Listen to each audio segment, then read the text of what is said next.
So, ladies and gentlemen, welcome to our modern Machiavelli community interview with a man who needs no introduction to enthusiasts of strategy, pure power, dynamics, and of course, human nature.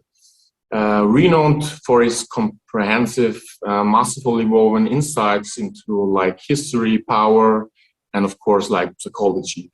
Our guest today is none other than the esteemed author and researcher, Robert Greene. Give it up. Also welcome and thank you for joining us, Mr. Greene. Thank you. Now to the other host, Mr. Nico Kern, a serial entrepreneur, political analyst with his own TV show and founder of course, the 48 Laws of the Power of subreddit and modernmachiavelli.com, a blog which is after just I think 6 years of absence is going to be relaunched actually next week, I think. So let me now give it up for Mr. Nick Kern, and may you introduce yourself. Thank you. Thank you. This was our host. Because due to construction works, the internet is not working at my place, so I had to change the location. And let us talk about what this interview is about.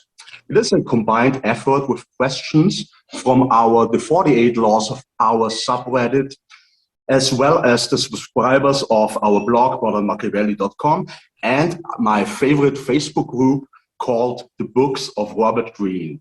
If you're not a member of those communities and want to discuss with strategic-minded people, join us there. And of course, also check out Mr. Greene's blog, Power, Warfare, and Seduction.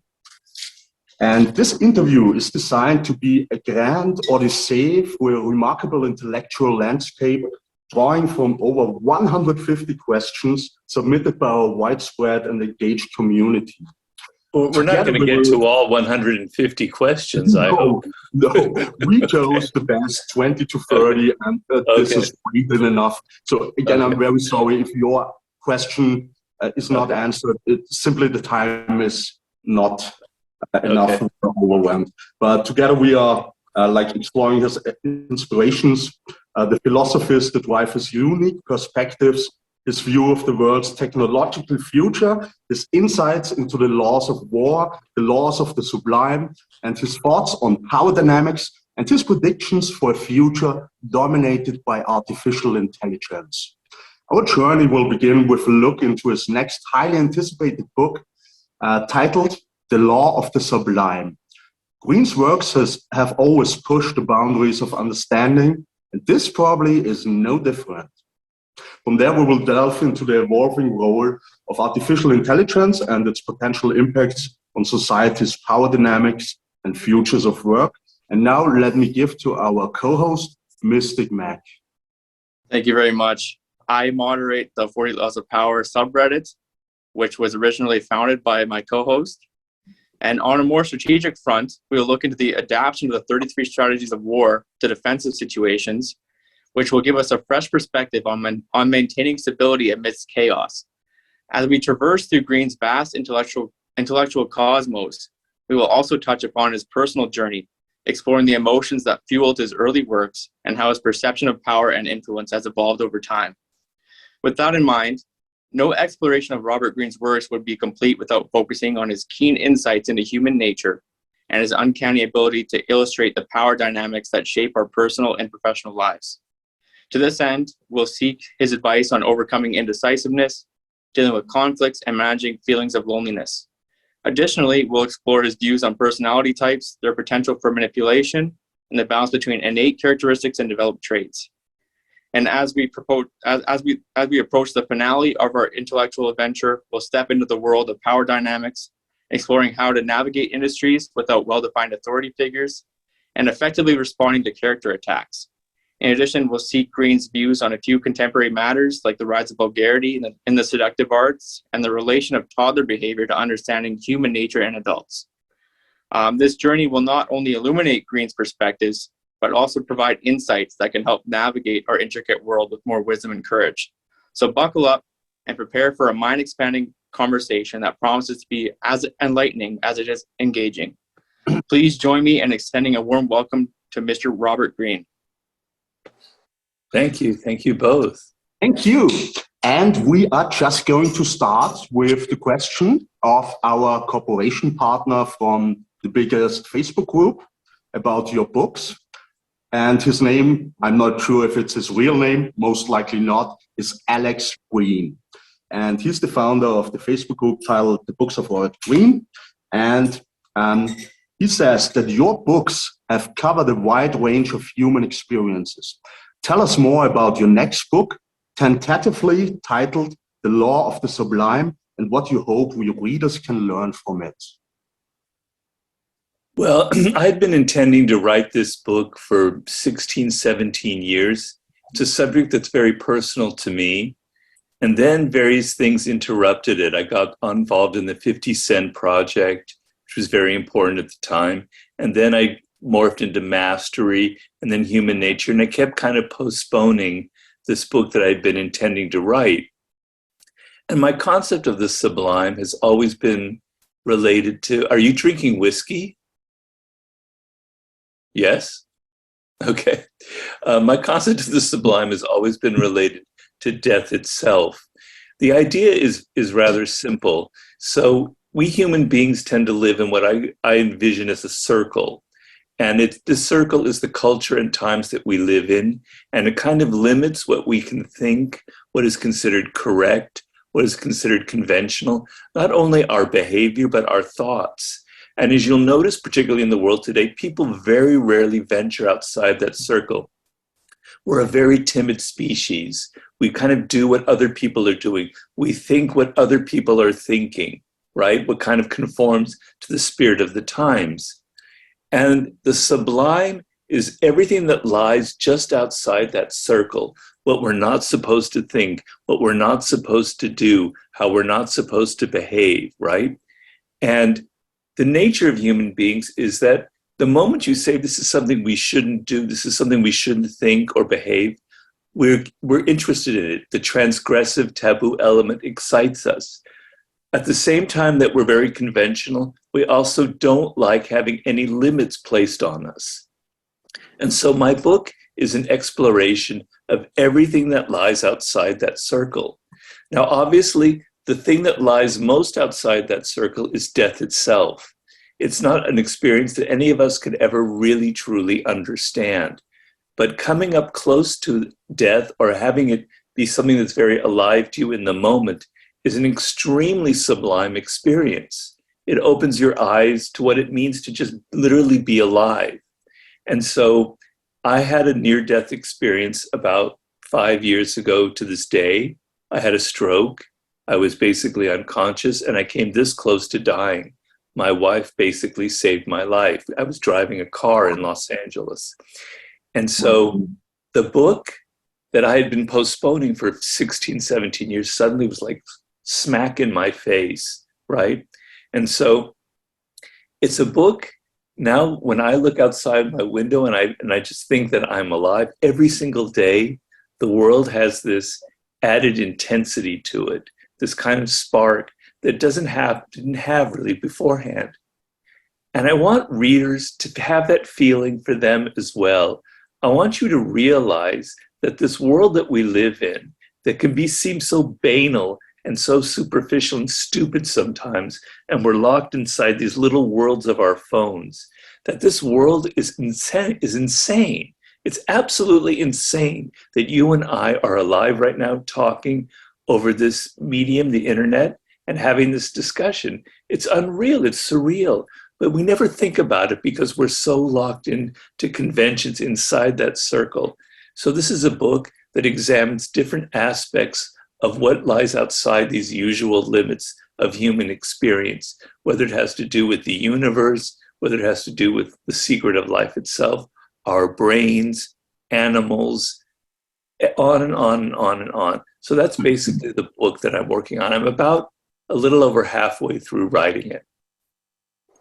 Okay, so you put a lot of your personal experiences into it, and this will definitely improve it by a lot. And I'm really looking forward to it. Thank you for the question. And I was muted before. And yes, I was drinking whiskey. The thing is, in Austria, it's unbelievably impolite to decline alcohol if you're a guest. So I'm very sorry I had to. This is the first. No.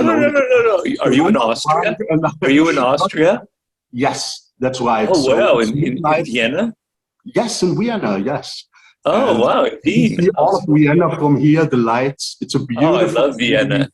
You've You been there many You times, should have or- flown me out there for the interview. I have to Oh, close my window.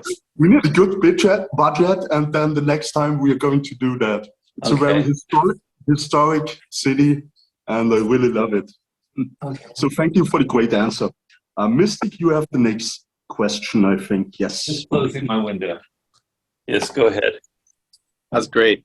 So from your definitions and your descriptions of this, it seems that very much the Sublime is about expanding our minds to new opportunities and new ways of thinking. Yes. So I wonder then, how much does mastery and the subsequent innovation factor into the law of the Sublime? For example, like the slam dunk in basketball, like just, seeing something that's never been done.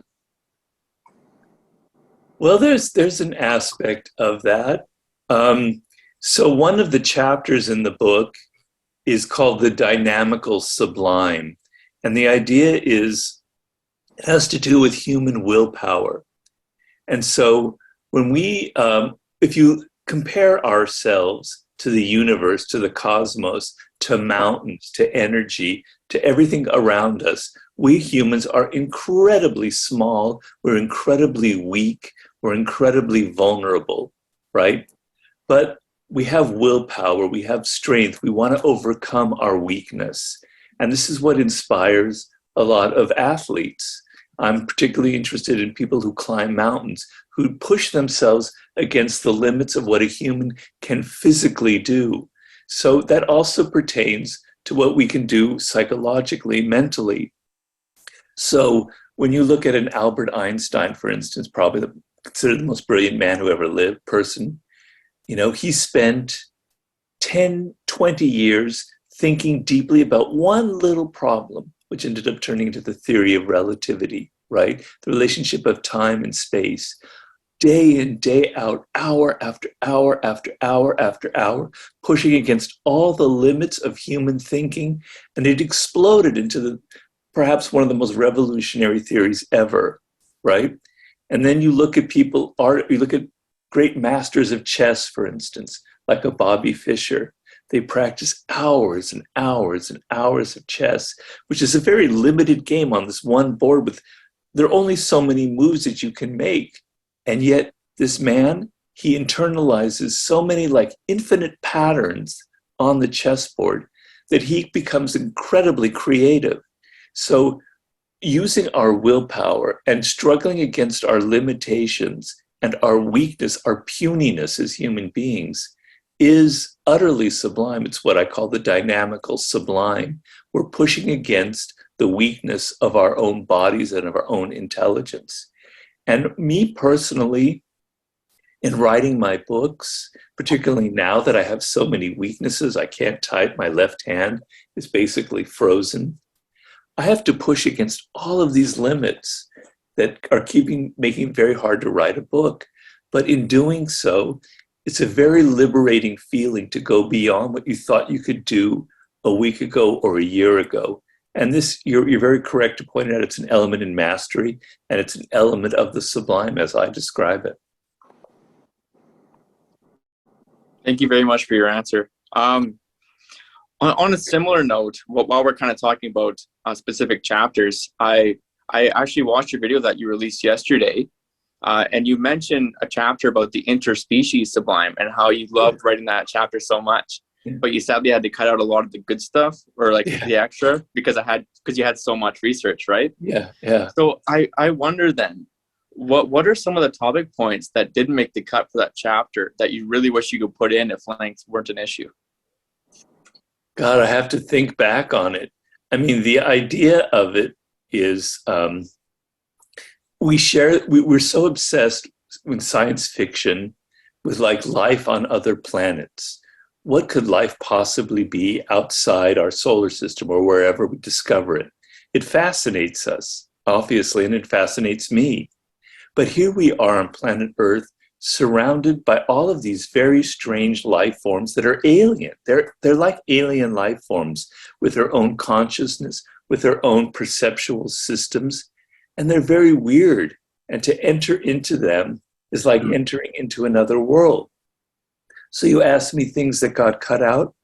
I did massive research on octopuses, because I had read an essay by a very famous English neuroscientist named Anil Seth. And Mr. Seth, he had the idea that octopuses are the closest form to alien life that we can see on planet Earth. Their consciousness is not inside their heads. It's spread throughout all of their arms, all of their 8 arms. Their whole bodies are aware and conscious and sensitive.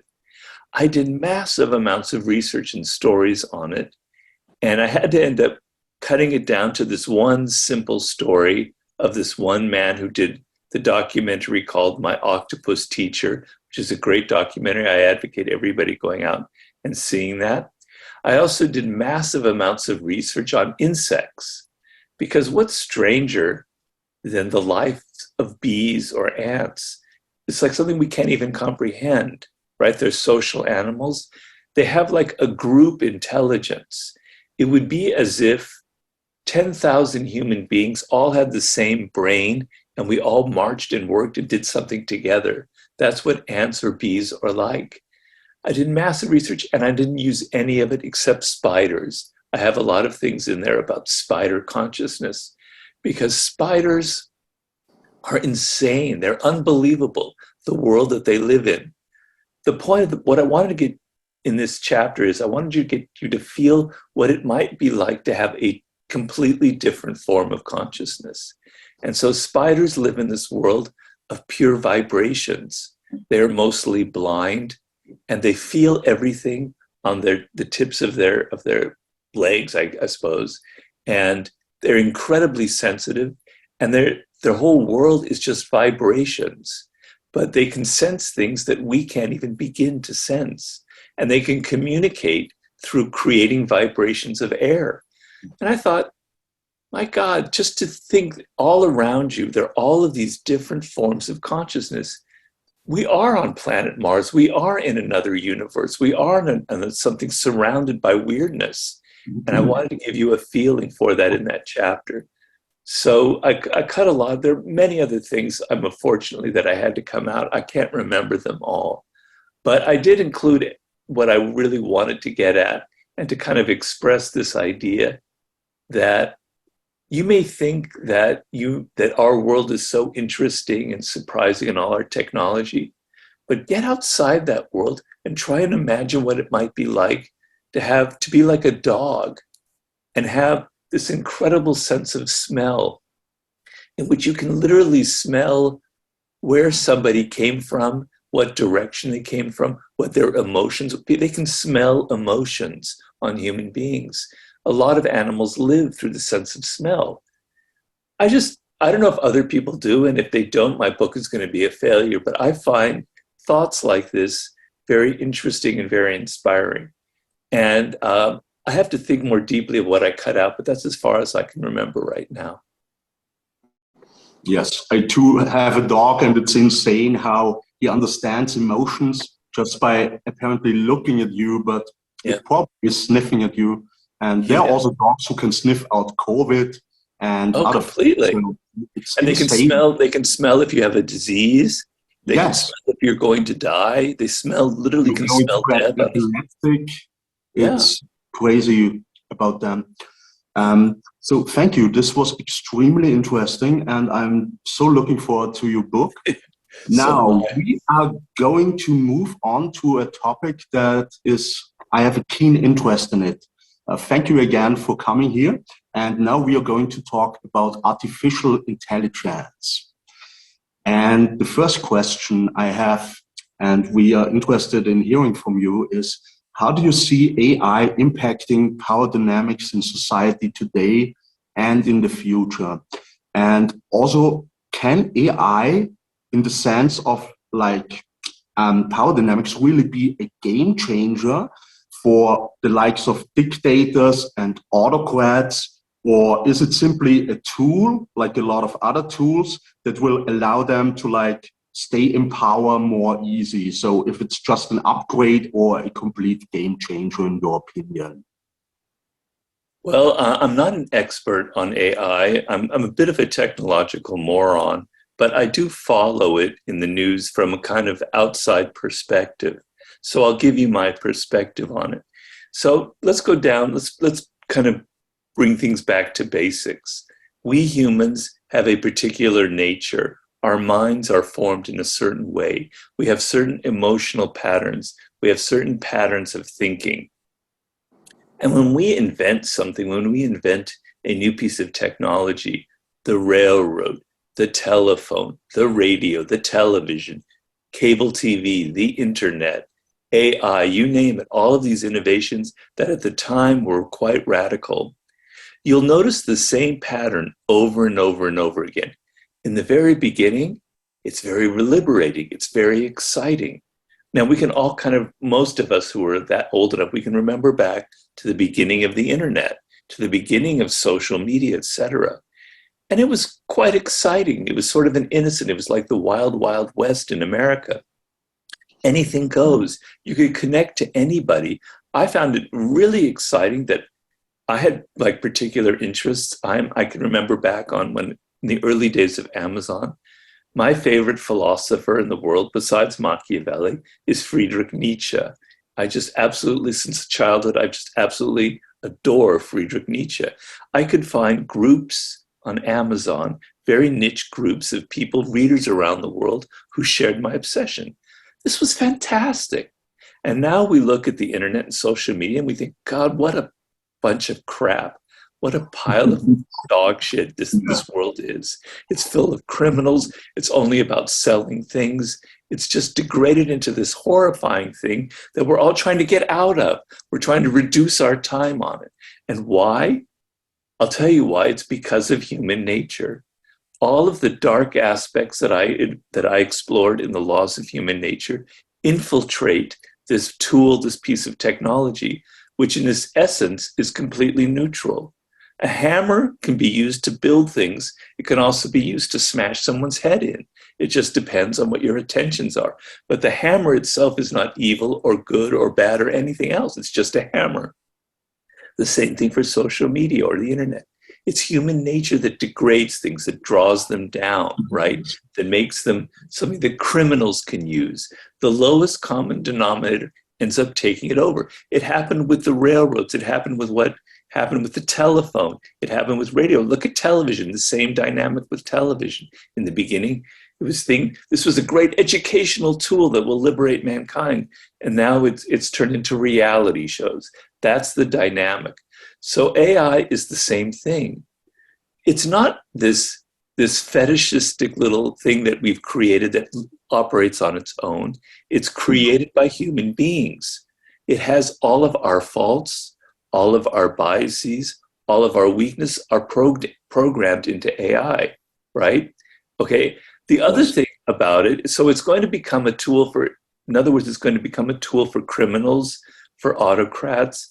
You know, President Xi of China and Putin of Russia are just going to have a field day with the amounts of disinformation they can create, which isn't to say it doesn't have a happy, positive side to it. Of course it does. It could be an immense tool for increasing the powers of each individual.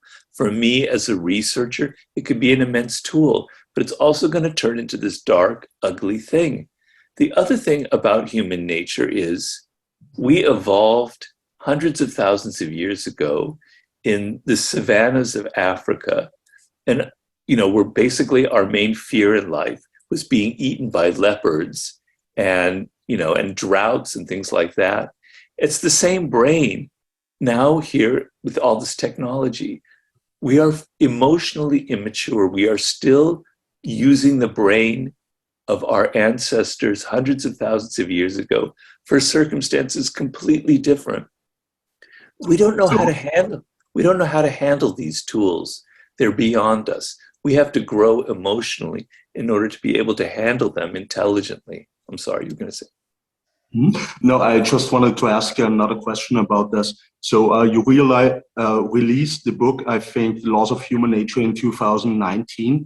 Would you say now, looking at artificial intelligence, that you would need to update the book, or does human nature like stay the same and simply has to learn how to deal with the new tools posed by artificial intelligence?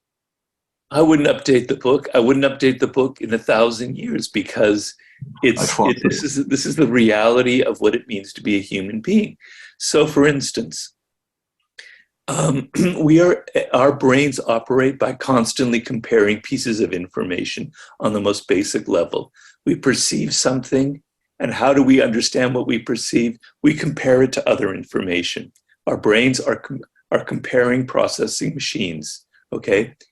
As social animals, we're incredibly tied into what people are thinking, other people are thinking and doing. So that comparing mechanism is constantly now operating on a social level. What is she thinking? What are they doing that I don't have? What do they have that I don't have? Why are they having such great vacations? Why are they making so much money? Why is their book selling so much more than mine, et cetera, et cetera? Compare, compare, compare. It's the source of our envy. Envy is an extremely powerful, dominant emotion, particularly in the 21st century. It's what fuels social media, I'm afraid to say, which is a great machine for increasing our envy, okay? Now, I don't know if it's going to have the same effect as social media, but AI will also feed into our dark side, into what I call the shadow of human nature.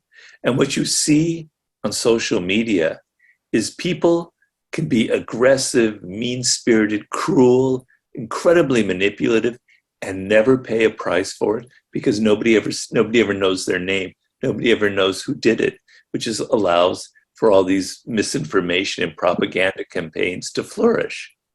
Well, just imagine you have a tool like AI that can completely cover your tracks, that can create images of some real-life figure, which is already happening, and you can now create the illusion that they're doing something they never did, or say something they never said.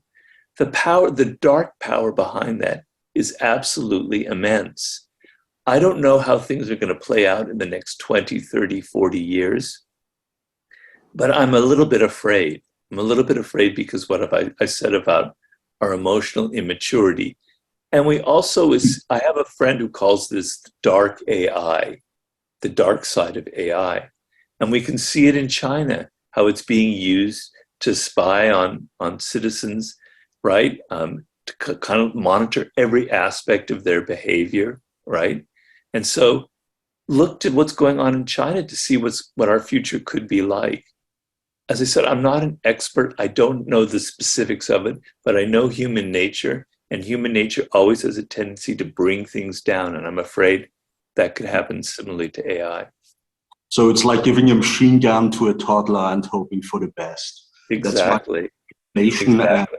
Yeah. A couple of weeks ago, the European Union released the AI Act, and it prohibits those things that China does. So we are not allowed to even research on facial recognition and credit scores and those kind of things. And where was that? Where is that? In the European Union. It was like 2 fantastic. weeks ago. So they decided on it for 2 years, but it was passed recently. And it's not too bad. It's quite limiting. For example, in the workplace, you have some laws, but laws are there to protect people on the other hand. And that's what the European Union does. They protect people, while America, it just does and then asks for forgiveness later on. That's why Europe is falling behind in artificial intelligence. I'm not a big believer in laws being able to control things like this, because when you create a law, the first thing that people do who have a criminal intent is to find a way to get around it, and it makes you more creative and more inventive. So I don't have much faith in laws. I mean, it's great that Europe is doing that, but I don't think it's going to mean much. It's funny. I lived in Bologna, and the workers there said the Italian spirit is when there's a new law, the first thing people try is to circumvent the law and Sure. with a legal or illegal ways. So I agree with you, and I totally agree that we don't know what's going to happen in 2 decades with AI, but I know that like in 3 years, maybe 5 years tops, and I am going to call my grandmother with my voice, with my face, and I will tell her that I got into an accident and please wire some money to Nigeria. I know. This is going to be awful. And there's like a wave and it's going to hit us and we will get crushed by this. So many people will get. And also this wave is going to replace a lot of jobs. A lot of people are going to lose their jobs.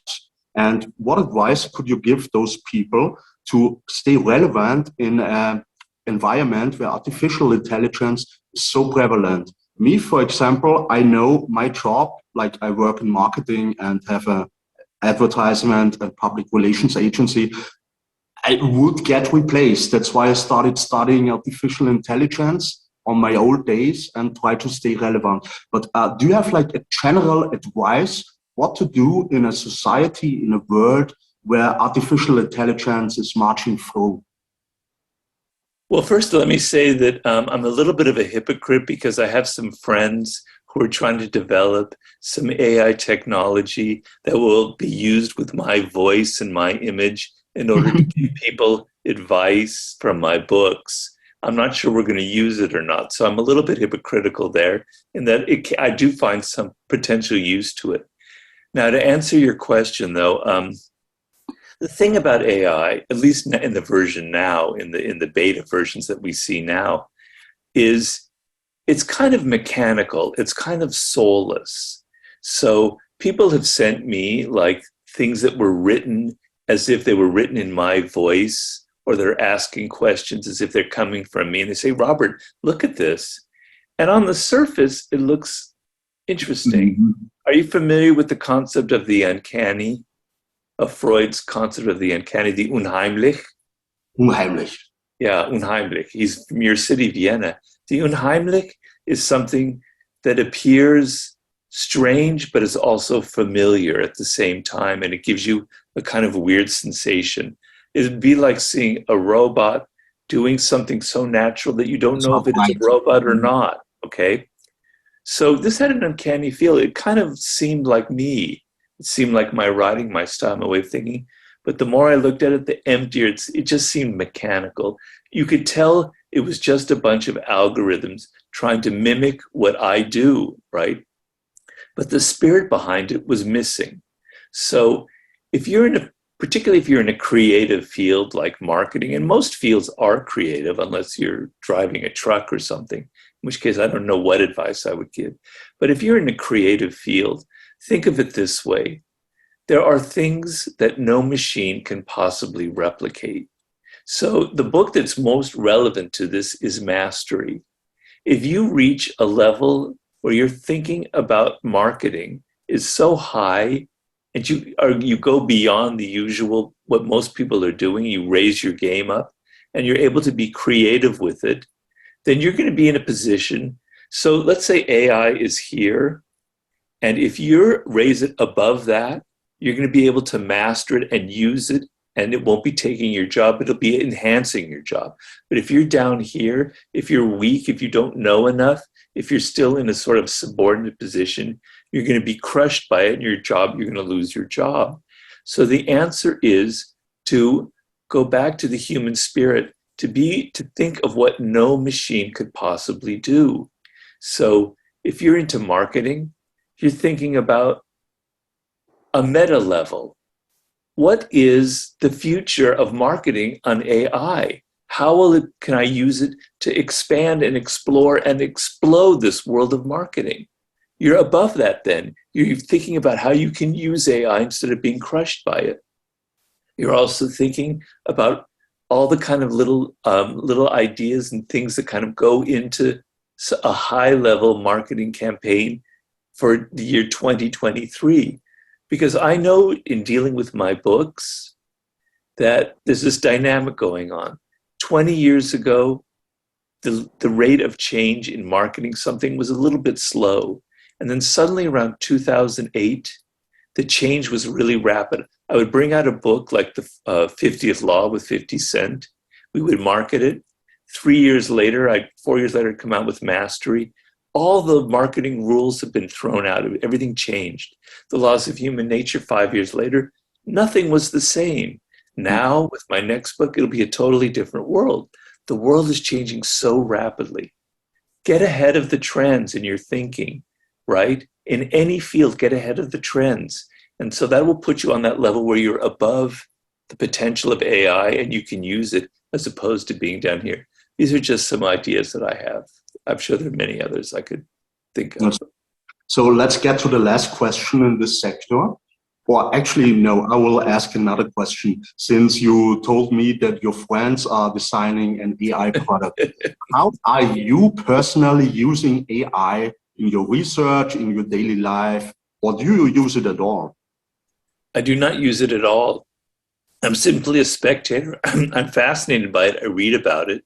My friends have sent me like a beta version, and I've read some examples of it. But I don't use it for my research because, first of all, I'm an old guy, so I have set in my ways, and I grew up in an analog world, and I'm still kind of an analog person. I handwrite my first drafts of everything, and then I put it on the computer, et cetera, et cetera. I used to go to libraries to do my research, and I obviously don't do that anymore. You can do fantastic things on the internet, amazing bits of research. But I don't need AI for that because I want my energy to be involved in what I do. I don't want a machine giving me answers because they're not creative. They're based on algorithms. They're based on what other people have thought. I want to exercise my own fucking brain. I don't want to hear what the other ideas of other people. I want to be creative. I want to learn. And the only way to do that is to be active and not passive. So if I'm researching my new book now, I hear that with the prompts on AI, my research could be much faster. I don't care because I want to develop my mind. This is going back to your last question. In Mastery, I say, what makes a human mind powerful is practice, is developing habits and learning something over and over and over again until you reach a level of creativity, exercising the brain like you exercise your body. If we all become these kind of passive sponges sitting in our chair, letting AI tell us what to think, what to do, where to go, our brains are going to atrophy. We're going to be turning into zombies, essentially. And we maybe already are turning into zombies. I don't know. But I want to exercise my brain. I don't want other people telling me this is where you need to go. So I have a very creative, free-flowing form of research.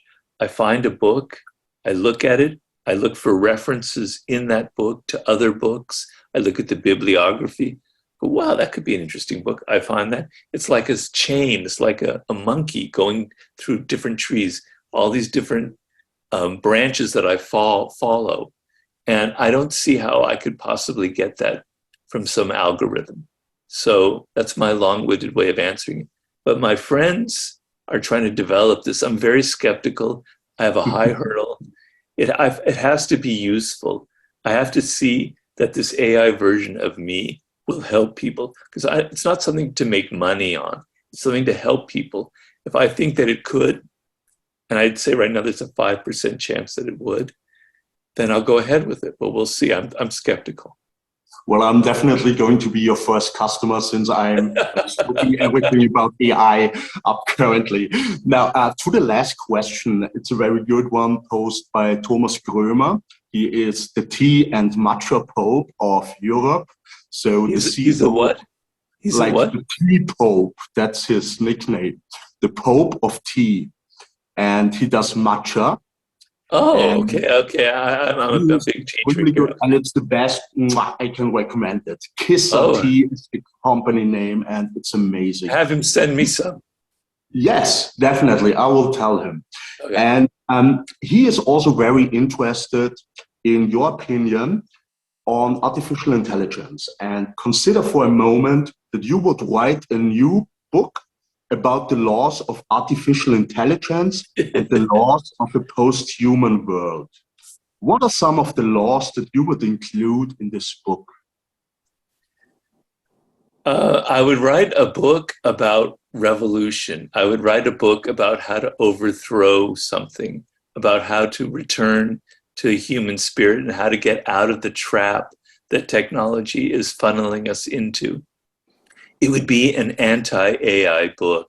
It would be all the laws of how to subvert something, which is something that I think about a lot, like the strategies of subversion. So for instance, let's say I'm in an autocratic, repressive country like Russia, for instance, where your options are extremely limited for your movement. And any kind of revolt or protest is immediately crushed. How could you possibly get around that?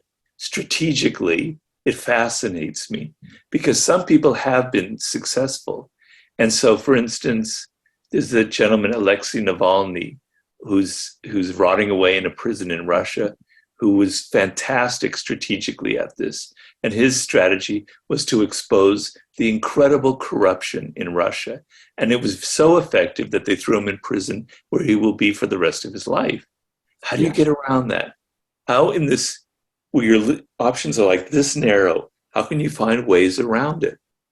That's what my book about the laws of AI would be, about how we can go from a post-human world to a pre-human world or to a human world, if you will, right? How we could return. So in the law of the sublime, the word that keeps happening the most of all in the titles, etc., is return. It's like we have to return to who we are. We have to return to our own nature, okay? So part of that would be how we could possibly use AI for intelligence, for intelligent purposes, for pro-social purposes, and get it away from the dark side, how we could grow emotionally and become mature enough. But I'm afraid I already wrote that book, The Laws of Human Nature, which is about how to overcome all of our dark aspects. Mm-hmm. So I really couldn't write a book because I don't know enough about where we're going in 50 years about AI. But if you ask me right now, I'd say I'd write a book about the arts of subversion as a way to subvert our way out of the possible traps it'll present. So you think AI can be a real threat to also human survival or only human society? Which one is it? I don't know. I mean, I don't have the answer to that. I mean, people talk about the singularity and all these other events that they could be liberating and transformative, that it gives us an intelligence that's beyond anything we personally could achieve without this machine. And we'd be living in this paradise. I'm very skeptical because I hear the same thing over and over and over again about technology, and it never quite ends up that way. So I have a kind of a negative bent, as you know, to my books that I write. I'm more skeptical about where it could lead. I don't know if it'll destroy us because we're doing a pretty good job of it without AI. But I'm a little bit worried about its potential. I don't like talking about things that I'm not an expert on, so I'm a little bit violating my own law. When it comes to saying what the future will be, I really don't know enough. So that paradise of the singularity, I suppose it's possible. And it's equally possible the dystopia of where China is right now. So I don't have an answer. Okay, thank you. This was extremely insightful. Okay, you're welcome. Now, since we spent so much time talking about it, I would skip the next question and give to you, Mystic, to talk about like general things and research. Okay. Yeah, thank you. That was fascinating to hear, and like right down to having your own AI version of you. That's crazy. I don't like the voice that they came up with. I gotta change the voice. It doesn't sound like me, so I'm a little bit worried. Oh, I can only imagine. Like it's very robotic these days, and like even like the breaths, like you can tell they're trying to like imitate a breath, but it's not quite it. Yeah. So to shift gears into just some general stuff about you and your research process, I have a question from Joker's Last Laugh from our 48 Laws of Power subreddit. He says that you have previously mentioned that you were angry when you wrote the 48 Laws of Power and sort of wrote Laws of Human Nature to counterbalance that anger.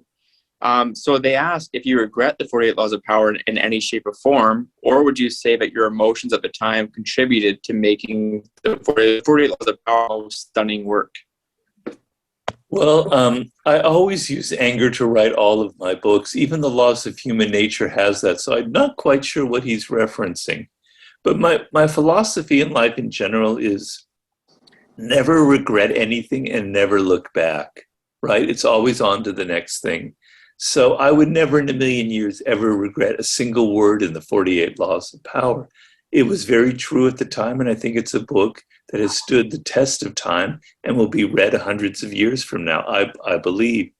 So there's a truth about how humans operate in power dynamics. You put three people together, maybe even two people together, and politics and ego intervenes, and power dynamics ensue. It's inevitable because we all have our egos, we all have our insecurities, right? So I wanted to get at the essence of that kind of energy, that power energy that drives so much behavior that I saw in offices, that I see in every endeavor in life. I think it's completely timeless. So I don't regret anything about that. The Laws of Human Nature is not an anti-48 Laws of Power book, because I would never do that. It's basically an attempt to kind of compile all of my knowledge that I've gained over the years and to kind of summarize what I've learned consulting with very powerful people and in dealing with the reactions to the 48 laws, my own personal experiences, how technology is kind of intervening in life, and my fears that human beings have this, that we're growing less and less self-aware, that we're becoming too narcissistic. We're not able to look at ourselves and see the dark sides of our nature, which the 48 Laws of Power is, a lot of it has to do with the dark side of human nature. And so the anger of the 48 Laws of Power was, I see all of these people in power, particularly in Hollywood where I work, but other places, and they're such hypocrites, because nobody ever talks about all the power games they play. They like to present themselves as some really politically correct, saintly, liberal person, and yet they're total assholes to their employees, to other people. They're very manipulative. Nobody writes about it. The hypocrisy angered me, and I wanted to expose the loss of power. With the Laws of Human Nature, I see on social media all these people pretending to be so just, so saintly, so noble, so wonderful, always in favor of the best causes, etc. And I know they're creating a front, that it's a facade, that they just can't look at themselves, right? That they're not aware of who they are. They're not aware that trying to be more righteous and just and correct than anybody else is a form of power. It's a very negative but very, very effective form of power. They're not aware. So a similar anger was kind of behind the Laws of Human Nature. It's never overt. I never try and make people feel like Robert Greene is ranting and yelling at us. It's subtle. It's in the spirit. It's kind of distilled inside the book in a way, like an herb is distilled in water kind of thing. It's sort of there in the background, my anger. I don't know if my new book, Sublime, probably has less anger than my other books, but there still is an element of it, because I have this anger. It's been with me ever since I was a child. I think we all have it, and this is my way of kind of exorcising it from me. I love that, and that's definitely something that AI can replicate. Sorry, Mister, can you make me host again, please? Or Modern Machiavelli, make this one host, please. Thank you. Okay. Yeah. In the meantime, while I do that, a question from Dangerous Name from the 48 Laws of Power subreddit. They ask, what is the most important thing that you wish you had known at the age of 30? Age of 30. Well, it was to,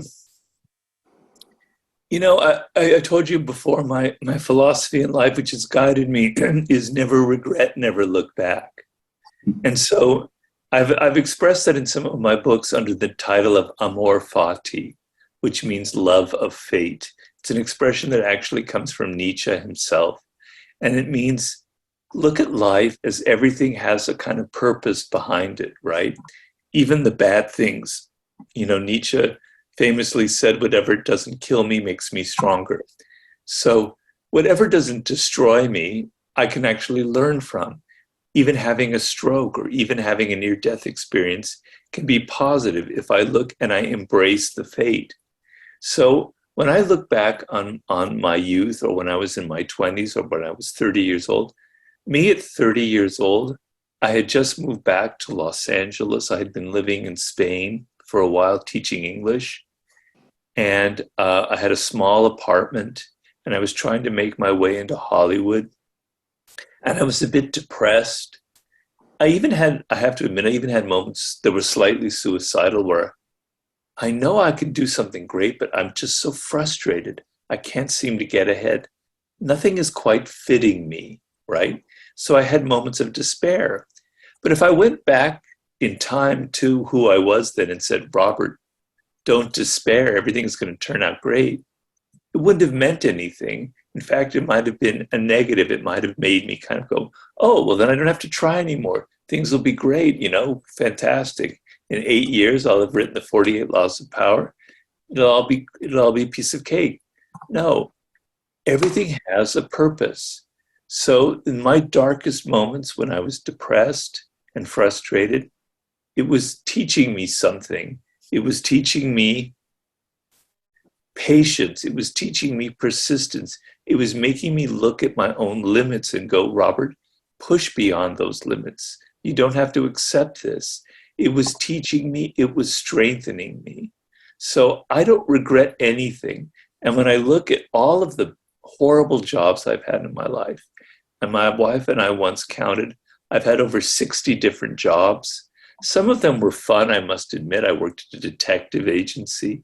I taught English in Spain. I worked in a hotel in Paris, which was quite fun. I was a tour guide in Dublin, Ireland. On and on. I had all these kind of weird experiences, but a lot of them were really, really bad, menial, stupid, soul-sucking jobs. But they taught me a lot. They all went into the 48 Laws of Power.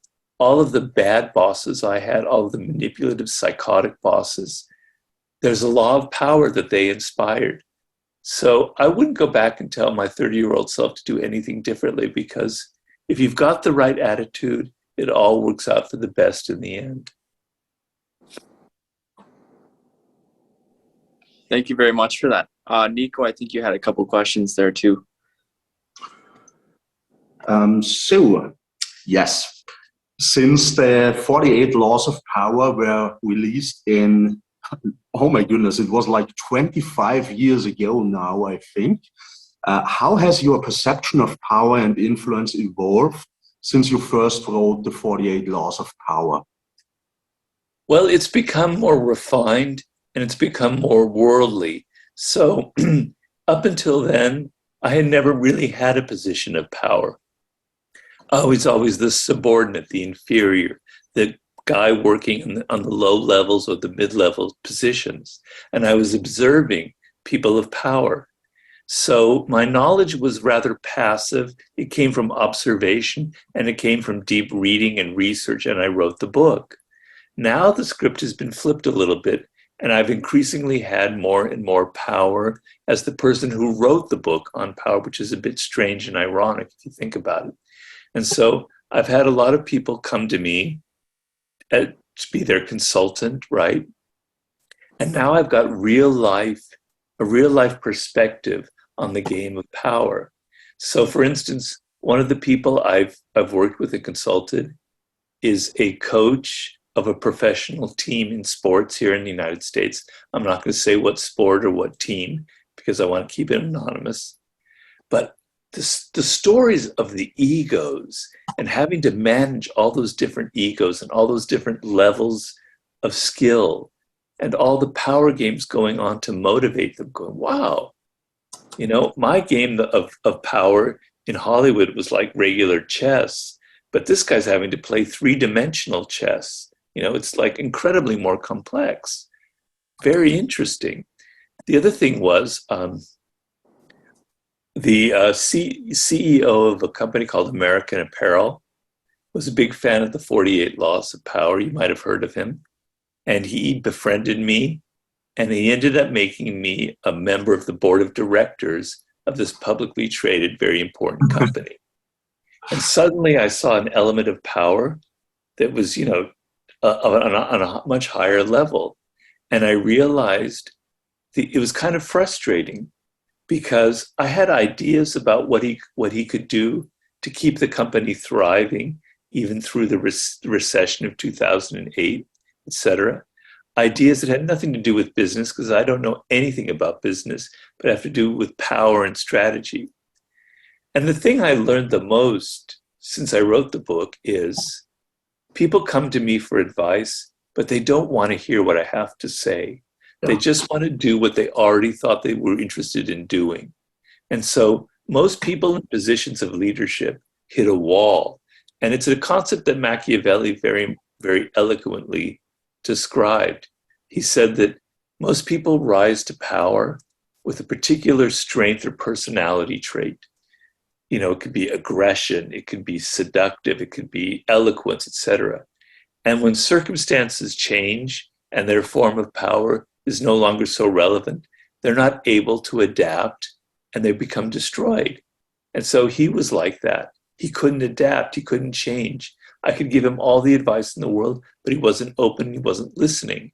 And so what I've learned about power since then is, if I were to create the perfect leader, the most Machiavellian, perfect, powerful, wise leader of them all, it would be somebody who's open-minded, who's able to look at themselves and go, I made a mistake. My strategy of last year isn't working. I'm going to be fluid. I'm going to move with the times. I've never found that person yet. There are a few people who come closer to it. So these have been the main lessons I've had since I wrote the book, The 48 Laws of Power. It's been a really wild and interesting ride, I must say.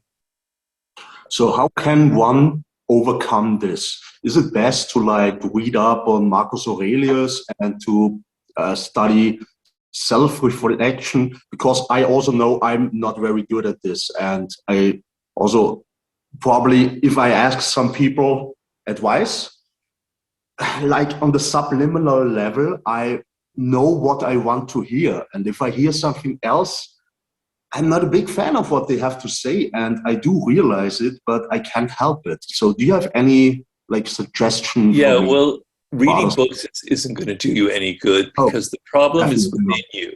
The problem is your character, right? And the resistance that you have.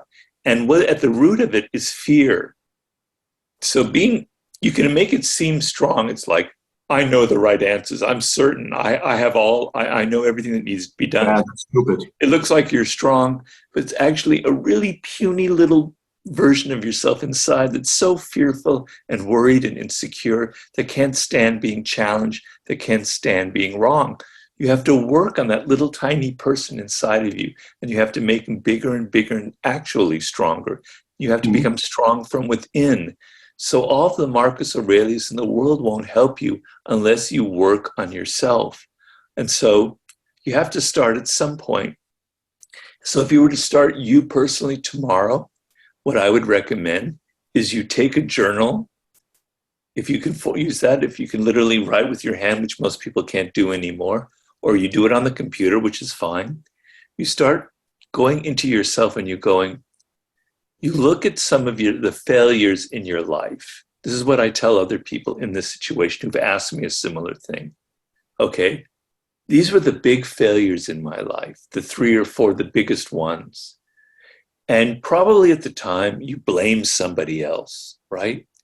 You said, they messed it up. If they hadn't intervened, it would have been great. I would have done a great job. They fired me because they're idiots. On and on and on. She broke up this relationship with me because she's a bitch, blah, blah, blah, blah, blah, blah, blah, right? Look back and go, no, What is it that maybe I did that was wrong? Maybe I contributed to it. Maybe I'm the idiot. Maybe I'm the bitch. Maybe I'm the whiny person. Maybe I have faults. And you have to be vicious with yourself. You have to be absolutely vicious with yourself. I'm a student of Zen Buddhism, been so for many years now. And they have an idea of, if you meet Buddha in the road, you take your knife and you kill him. You kill him with a sword, right? It's pretty damn strong. It'd be like a Christian saying, if you meet Christ, you kill him. But the idea is, you got to be brutal with yourself and ruthless with yourself. There's no master. You're your own master. Be brutal with who you are and go back and go, maybe I'm wrong. Maybe I made the mistake there. So you're asking me to give you advice, but the advice has to come from you, has to come from within. If people don't change from within, it's just superficial bullshit. It's just kind of little scratches on the surface. Mm-hmm. If you're able to be strong and fearless and to take that first step and create that journal of self-criticism, not to beat up on yourself, but to make you stronger and go, this thing went wrong because of me. How can I analyze that?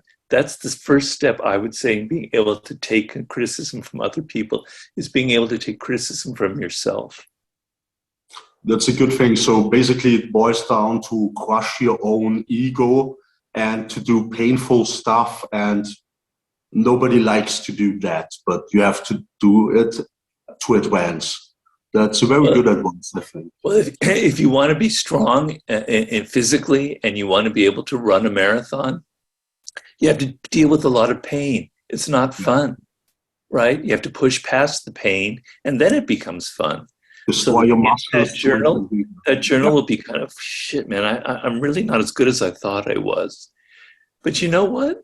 If you do that, you'll actually find it's a great feeling, because you're hiding from yourself. You're pretending to be someone that you're not. And when you get rid of all that fakeness and phoniness and you realize, I'm not really as good as I thought I was. I am actually kind of I'm sort of whatever the word is. Deceiving. Yeah. Yes, I'm not self-love. I'm just kind of wrapped up in myself. When you realize that, it's actually a very liberating, powerful feeling. So there's the pain, but then there comes a great feeling afterwards, just like you run 10 miles. God, I feel awful. Then the next day it starts feeling better and better and better. So that's my answer. Mm-hmm. So everybody should lead and write a journal. That's something we can take from this interview, definitely. Yeah. So, Mystic. Yeah, I think this is a great time to try to transition into some personal advice. Pratt 8 in the 48 Laws of Power subreddit asks how to overcome indecisiveness in using the laws, as well as how to overcome being envious of others, as it lowers their self-esteem and makes them feel powerless. Well, so what was the first part of the question? I'm sorry. It was how to overcome indecisiveness in using the laws. Yeah. Okay, well, the answer to all of these problems is basically through habits. So we're creatures of habit. And when you become somebody that's always procrastinating, never wanting to do something, as it's a form of fear that's infecting you. Because if I never take this action, if I never start that book, if I never start the business that I've been intending to start, you never have to deal with failure. You never have to deal with criticism. You can live in this little bubble of, well, actually, I'm great. If I did try something, I'd do something great. But if I never try, I don't have to worry. I don't have to deal with real life consequences. So you have to develop the habit of going the opposite direction. You have to take small decisions. So if there's something, you begin on a very small banal level. If there's something that you've been putting off for a while, like exercising, like, just taking a walk every day, you start with that, you do it. You just simply do it on a small level. You force yourself to do the things that you've been putting off, because the only way you'll be able to do that is if you realize from within that being indecisive is a habit that's going to get worse and worse and worse and worse. So you may be 24 right now, and it's kind of bad. Just wait till you're 34, and it's like really crushing you, and you've never been able to start that business, write that book, do the things that you dreamed of. Your life will be over. So have a sense of urgency and desperation, which is one of the chapters in the 33 strategies of war. I call it the death ground strategy. If you don't change this habit, this pattern of never taking decisions, your life is basically over, even though you're still so young. And so what I often tell people is, let's say you want to start a business and you have a great idea, which is relevant to a lot of people out there because we live in an entrepreneurial time. And you tell yourself, I'm not quite ready to make that leap. I need to read more books. I need to go to business school. I need to get a degree. I need to get more funding. And I say, stop all of that. And tomorrow, dive in and start the business. And don't worry about failing. I call it the Rubicon moment. When Julius Caesar was going to face Pompey to duke it out over who would control Rome, the Roman Empire, he marched to the Rubicon River, which separates the northern part of the Roman Empire to the real part of it. Crossing that river meant it's revolution, it's rebellion. But he only had like 20,000 men with him. The rest were still in Gaul. Pompey had an army of 200,000. His fellow soldiers were going, there's no way you can do this. Caesar said, damn it, I'm doing it. The famous, the die is cast. Halea est actus, I forget the actual Latin. And he crossed the Rubicon, which is our expression for crossing the Rubicon. He crossed before he was ready. Why? Because with only having 20,000 men, he would have to be incredibly creative, inventive, energetic. He'd have to focus on each moment, right? And that was going to be powerful. So if you start that business before you're ready, don't go to business school. Don't wait another year. Start it tomorrow, and you're probably going to fail. But in the failure, you will have overcome your indecisiveness. You will have learned something, and you will have taught yourself the power that comes from actually failing, and you'll feel better about yourself. You'll boost your self-esteem. Now, for the other side of the equation about envy and comparing yourself to others, I just saw a cat walk by. Hey, let me see the kitty. You can show him to me? That's bad. She opens doors. I'll bring her here for you. Yeah, I got my cat too. This is Hey Sibby. there. Doesn't like Sibby. being held, but Hi. they are the internet, Sibby. Hey, kitty. Yeah, she's bad. Oh, they're all bad. They're all bad. That's why we love them. So in the 33, in the Laws of Human Nature, I have a chapter on envy, and I talk about strategies in the end for how to overcome your envy. And, basically I could summarize a few of them. So, when you compare yourself to other people, well, I see fur flying all over the place. When you compare yourself to other people, you're usually putting yourself in the inferior position and going, they have more money. They're doing better than I. They're vacationing in Tahiti, and I'm just vacationing, in Long Island or something. What's wrong with me? Okay. The thing about envy is, if you actually got inside their world of the people that you envy, you would realize that they're actually miserable.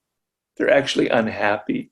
They're actually in Tahiti and they're thinking about their business and they're consumed with anxieties and fears. You're only seeing the glamour and the wonderful things that they're posting on Instagram, but you're not inside their heads and all the stupid things that they're thinking about. So in the 1960s, perhaps the most envied person in the world was Onassis, Aristotle Onassis, who ended up marrying the widow of John F. Kennedy, Jacqueline Kennedy, right? The most sought-after woman of the time. Onassis was the wealthiest man on the planet. He was a Greek shipping tycoon, etc. He was the most unhappy, miserable, self-loathing, person on the planet. He was unhappy. And yet everybody in the world was envying him and thinking how great he was. So first look inside the people and realize you're way overestimating how happy and how wonderful their life is. And at the same time, look at yourself and look at all the things that you have that you take for granted that are actually really good and cool that this other person doesn't have at all. Okay. The other thing is, if there's somebody who's doing better than you, who has better things than you, and sorry, I lost you. And they are actually happy or doing well. Then use it as a spur to like make yourself better. To go, I'm not going to compare myself. I'm going to actually improve myself. I'm going to use my envy to make it hard to make myself better. So that in the end, that person's going to envy me, right? I'm going to, they're better than me because they have more skill, they have more knowledge. Or I'm going to use my envy to motivate me to have more skill and knowledge, so they will eat my dust, as I actually tell people. You want to make people eat your dust, okay? And then the other thing is, a lot of times we feel when good news has happened to our friend, we feel kind of sad, and we compare ourselves and go, yeah, that's great, but inside we're feeling, damn it, I'm envious of that person. They got a promotion. They're making more money than I am. Well, try and turn that around and try and tell yourself, develop the habit of actually feeling happy for people when good things happen to them. Because envy is a horrible emotion. It's ugly. It makes you feel ugly in the end. There's nothing good that comes of it. But if you actually feel good for another person, you're happy that they got a promotion. You're happy that they're making more money. It's a wonderful feeling, and it'll translate into other things. It'll completely open up all this locked stuff inside of you. I recommend reading that chapter in The Laws of Human Nature, because I have other similar strategies for overcoming envy. So we have a great question from Peter.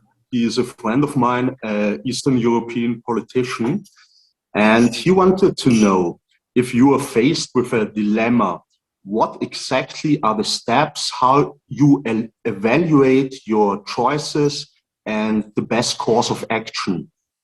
Do you have like a framework to deal with dilemmas, or what is the best way to go on about it? Well, it's a very abstract question, so I have to try and make it a little bit more concrete. But the problem with most people when they make a decision, let's say, to bring it concrete, you're the leader of a country, and the decision is, do I go to war against this other side or not? And there may be various reasons behind that. Okay. And the dilemma is, if you go, the consequences could be terrible. But if you win, the consequences could be great. You don't know. Okay. So what do you do? How do you evaluate it? Well, the first thing you have to do is you have to look at yourself, and you have to be aware of the first principle here, which is your ideas, your plans, the way you look at the dilemma is inevitably infiltrated with emotions, with wishes and desires. So your mind is kind of veering towards, let's say there's A, B, or C that you're considering. You think you're being rational and objective, but that mind is just always veering towards answer C, and you're not aware of it. It's veering towards C because it's what you want to happen, because you believe it. It's what I call the rosy scenario. Great things will happen if you follow C. It's going to be wonderful. A and B, you think you're considering, but you're not really, because they're a little bit more difficult. They're a little bit thornier. And we humans tend to follow the line of least resistance. Okay? So the first thing you do is, I have these three options. I'm probably infected with wishes and desires, and it's making me kind of sway towards this one particular option. Reevaluate it. It's probably the wrong option. Okay? You're not being truly rational. The second step is, what limits most people is that they are only considering A, B, and C, whereas D, F, E, and G could be incredible. They're so creative that no one else has thought of. They contain all sorts of possibilities. You're being conventional. This is what people in your party, This is what people in politics, in your country, they've always done this, A, B, and C. They're so conventional, they're so limited, right? They're afraid of doing something different. This is the wisdom of Napoleonic warfare. What made Napoleon in the first 10 years the greatest general in the history ever, because he never stopped at A, B, and C. He was always thinking of what could I do in the moment. War is fluid. Anything can change in the moment. And so I have to be fluid and flexible on my feet. I have to be like a boxer in the ring. And these punches are coming, and I have to adapt my strategy to all the things that are happening in the moment. So let go of that narrow little thing of A, B, and C and widen what you consider, right? Because there are other options that are probably available that you never even thought of, all right? The other thing is you're probably dependent on what worked for you in the past, because that's who we are as human beings. I tried this a year ago in a similar dilemma. That's going to work again because it worked once before. Well, it probably won't work before because the circumstances are different. You got to be ruthless with yourself, as I said earlier, and say precisely what worked in the past is exactly what won't work now. So whenever you face a dilemma or a problem, you have to be fluid and flexible, and you have to analyze the moment, not projecting what the past was like, but what the present is like, because everything is changing so quickly. So the dilemma that you think you're facing now is actually different because your mind is still a week, a month, a year back in time. So see how things are changing and how they're fluid and how they're changing in the moment. That's basically what my answer. Great, thanks a lot. And Mystic, your next question. I think we have like 3 more to go, then the time is up. So yeah, that'd be good. Agreed. Let's make them good ones. Yeah, I've got another one from the 48 Laws of Power subreddit from No Half Measures, and they ask how to deal with aggression when you have less power and formidability than the aggressor. Well, the first thing to do is to look at yourself and evaluate the situation. So the worst thing that happens when you're dealing with an aggressor is your own levels of fear, insecurity, and your low self-esteem. You think that you are weak, that this person is more aggressive. You're overestimating them. You're overestimating their strength and their power, because aggressive people like to create the image of aggression. A law of power is interaction with boldness, because it's a piece of theater, it's a piece of drama, it's a performance. If you enter action boldly, it makes everybody else intimidated. Even though you aren't actually stronger, it makes you look stronger. So that aggressor isn't as strong as he or she presents themselves to be. They're actually weaker. So in thinking that way, you're going to be less fearful. Because when you're fearful, your options go like this. Instead of you can do A, B, all these different things, they come down to this, because fear means I can only retreat. I can only try and save myself. I can only do 1 or 2 things. But if you're not afraid, suddenly the options are open. You tell yourself, what's the worst thing that can happen? I get fired. Well, being fired would actually be the best thing that could happen to me, because I hate my job. I hate this aggressive boss that's pushing me around. So I don't care. I don't give a damn. So adapt the philosophy that you don't really care about what you perceive to be these horrifying circumstances. I mean, if they are truly terrible, if this aggressor is going to literally physically hurt you, or is literally going to take all of your money away, all right, that's a little bit different. Okay. The other thing you do is you have to be strategic and not emotional. And that's why getting rid of your fear is the first step, because when you're afraid, your emotions kind of narrow your options. But if you're calm, if you evaluate the situation rationally and you go, this person is as strong as they are, then how can I counter them strategically instead of emotionally? And the thing about aggressive people is, I don't know if you've ever studied like jujitsu or martial arts in that form, is when that person comes to you with their negative, aggressive energy, and you just kind of pull back, you can make them fall really easily because they're coming at you without thinking, and they're easy to like get them to fall. Well, the same thing in life. When people are so so angry and aggressive and are coming in your face, you can make them look ridiculous. You can literally bait them into going too far with their aggressive action and make them look ridiculous. And so you want to be strategic, you want to be indirect, and you want to use their energy against them. And, I have many other ideas on the subject, but I think we want to get to other questions because it is something I think a lot about. And my books, I have many strategies about that, particularly the 33 strategies of war, but I'll stop there for now.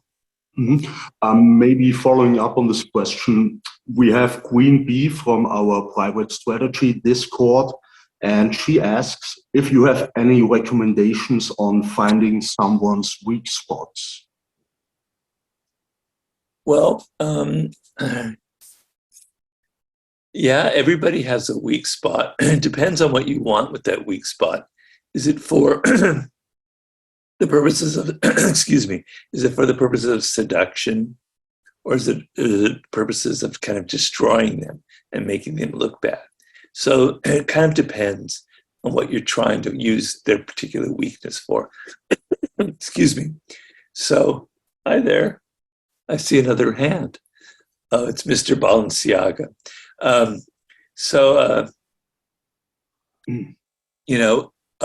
One thing is, if it's for seduction, you want to see where they're vulnerable, what they're missing in life, what they don't have, the kind of unmet desires in them that you can be the one to provide, right?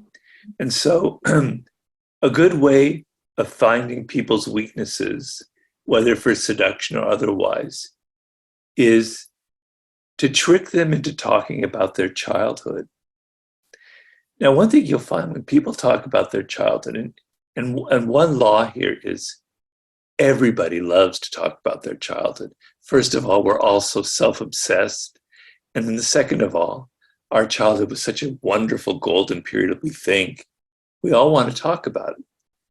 If you get somebody, you draw them out, you get them to talk about their childhood, you will start seeing their psychology start becoming clearer, and their weak spots will become illuminated. So when you hear them talking about mommy or daddy, and you pay attention to their nonverbal communication, you will sense that they never got the love that they wanted to get from mommy or daddy. They're too masculine or whatever to ever come out and say that. But that's the subtext. You can see it, that they were the frustrated little boy that never got the attention that they wanted, and they're playing it out now as an adult. And well, if you give them that attention, they'll be like putty in your hands. That's a weak spot, right? You get them to talk about the things that hurt them when they were a child, the wounds that they have from their brother or sister, or what excited them so much about certain events that happened, etc. Childhood is like this treasure chest of people's weaknesses, because quite frankly, when we were 3 or 4 years old, we were very vulnerable, we were very open. And what life is about for most of us is cutting off those vulnerabilities, becoming defensive, erecting walls. And it's hard to read people and to see their weaknesses because people wear masks and they're very tricky. But when you get at the childhood, suddenly they can't conceal it anymore. And all the wounds and vulnerabilities that they have when they're 3 or 4, they come opening up like a flower blossoming, etc. And you can peer into their psychology, and you can peer into the things that they are missing, the things that they lack, the things that wounded them. So that would be my primary strategy in that front. So thanks a lot for your time. This was amazing. I think we are not going to strain your voice anymore. We've been talking for like 1 hour, 50 minutes already, and answered a lot of questions. I'm very sorry for everybody whose question didn't get answered. But so, thanks a lot. And Thank you also, very much. thank you, Mystic. It was a pleasure.